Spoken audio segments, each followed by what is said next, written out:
කොහොමද ඉතින් මගේ යාළුවන්ට ඕන්න ඉතින් මම දැරන් ඇවිල්ලා තියෙන්නේ නාරුටෝ කියන ජපාන් ඇනිමේ සීරීස් එකේ 4 වෙනි එපිසෝඩ් එක. ඉතින් ඔයා කලින් එපිසෝඩ් බැලුවේ නැත්නම් ඩිස්ක්‍රිප්ෂන් එකේ තියෙන link එකෙන් ගිහින් ඒ ටිකත් බලලා යන්න කියලා මතක් කරනවා. එහෙනම් ඉතින් වැඩි කතාවක් නැතුව channel එකට subscribe පාරකුත් දාගෙන අපි යමු අපේ වීඩියෝ එක බලන්න. 名前は渦巻になるとほかげを越すなるぞめんどくせえ ඕන්න ඉතින් ටීම් 7 එක කකාෂි ටීචර් උගුලක් අටවනවා. ඒ ඉතින් එන්න පරක් වුණ නිසා. ඕන්න ඉතින් පරක් වෙලා ආපු කකාෂි ටීචර්ට සුදු හුණු නා ගන්න උනා. සාකුරා මේකට නාටෝට බැන්නත් කෙල්ලත් ඒ වැඩේට ටිකක් සතුටු වුණා. මේ වගේ පොඩි උගුලක්වත් අඳුර ගන්න බැරි කෙනෙක්ද මාව ට්‍රේනින් කරන්න ආවේ කියලා සස්කේ කල්පනා කරනවා. දැන් ඉතින් කකාෂි සෙන්සේ මෙයාලගේ විස්තර අහනවා. කැමති අකමැති දේවල්, අනාගත හීන වගේ දේවල් ගැන. මුලින්ම නාටෝ. moi je m'appelle Naruto Uzumaki. එයා කැමතිම ඉරුකා සෙන්සේ අරන් දෙන ඉචිරකුරු රාමෙන් වලට. එතකොට අකමැතිම දේ රාමෙන් තැම්මෙනකම් බලාගෙන ඉන්න විනාඩි 3ටලු. විනෝදාංශයේ රාමෙන් රස බලන එකලු. අනාගත හීනේ හොකාගේ වෙන එකලු. සාකුරා කියන දේවල් නම් පිස්සු විකාරයක්.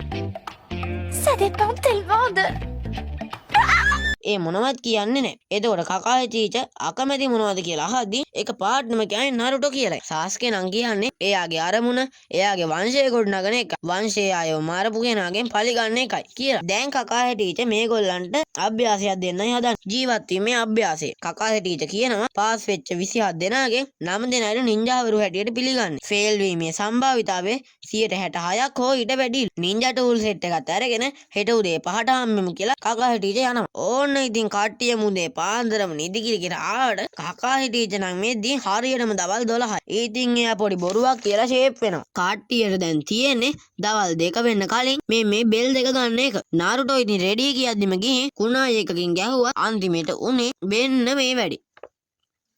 මේ අතර ඉරුකා ටීචර් හොකාගේ හම්බෙන්න ගිහින් කකාගේ ටීචර් ගැන අහනවා. එයාට නාරුටෝ ගැන බයයි වගේ. හොකාගේ එයාට පොතක් දෙනවා. ඒ තමයි කකාෂි යටතේ අසමත් කළ අයගේ නාම ලේඛනය. අපි ටීම් 7 එක පැත්තට ආයෙත් ගියොත් කට්ටියම මේ වෙලාවේ හැංගිලා බලාගෙන ඉන්නවා. නාරුටෝ ඉදින් මෝඩයා වගේ කකාෂි ටීචර් එක ෆයිට් කරන්න යනවා. කකාෂි මේක ගණන් ගන්නෙ නැතුව පොතකුත් කියවන්න ගන්නවා. කකාෂි මේ පොතක් කියවන ගමන් මාරුවට ෆයිට් කරනවා. මේ අතරේ හොකාගේ කියනවා කකාෂි ටීචර් යටතේ මේ වෙනකන් කවුරුවත්ම පාස් වෙලා නැහැ කියලා. මේ අතරේ වතුරෙන් ගොඩ ආපු නාරුටෝ මේ බෙල් එක කොහොම හරි ගන්නවා කියලා හිතා ගන්නවා. ඒ තුන් දෙනාටම බඩගිනි.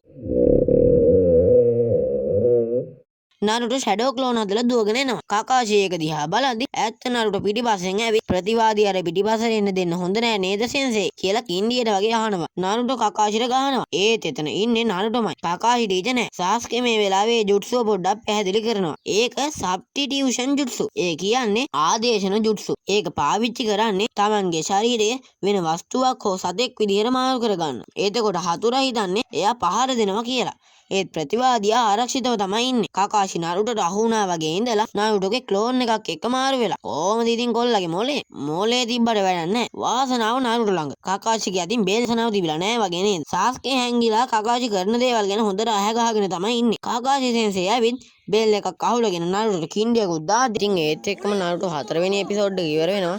ඉතින් මේකෙන් කකාෂි ටීචර් මැරෙයිද? පාස් වෙන්නේ කවුද? ඉතින් මේ වගේ දේවල් ගොඩකුත් අරගෙන මම 5 වෙනි එපිසෝඩ් එකත් ඉක්මනටම අරන් එන්න. එහෙනම් ඉතින් මගේ channel එක subscribe කරලා තියාගන්න කියලා මතක් කරනවා.